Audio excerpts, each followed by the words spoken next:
Welcome to Math Made Easy with Frida. Today we are going to simplify this complicated looking equation. So let's get straight into it. Here we have 999 to the power of 999 minus 999 to the power of 998 or 999 to the power of 99. The power of x is equal to 998. What is the value of x? Okay, this is much easier than it looks. There's a simple trick you can work out. So let's just get into it.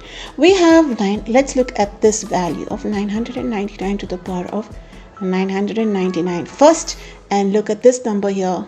All right, there's something we can do here to make it easier. So we have 999 to the power of 999 is actually equal to 998 plus 1.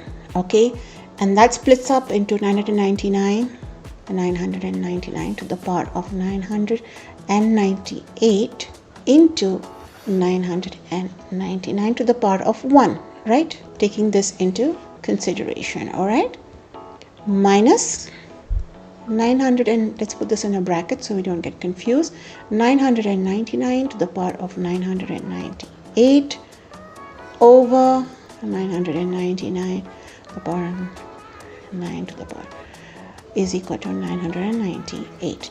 Now you can see here 999 to the power of 8 and this are common. We can factor it out. If you factor it out, we get 999 to the power of 998, and we have 999 left over here minus 1. Okay, and everything comes in as before. Okay, 999 minus 1 is 998. Let's continue. 999 to the power of 998 into 998 over 999.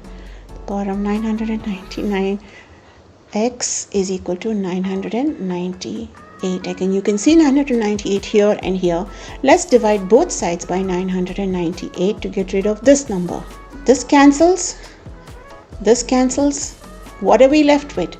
We're left with 999 to the power of 998 over 999 to the power of 999x is equal to 1. So basically this can come up here and we will have 999 to the power of 998 is equal to 999 to the power of 999x. Looking at the bases, they're the same. We can just work on the exponents and we get 998 equal to 999x, and voila, x is now equal to 998 over 999. That is your answer. And wasn't that much easier than actually working out the values of 999 to the power of 999? This is a simple trick to work out algebra problems like these. Thank you for watching Math Made Easy with Frida. I hope you enjoyed this video. Till next time, bye.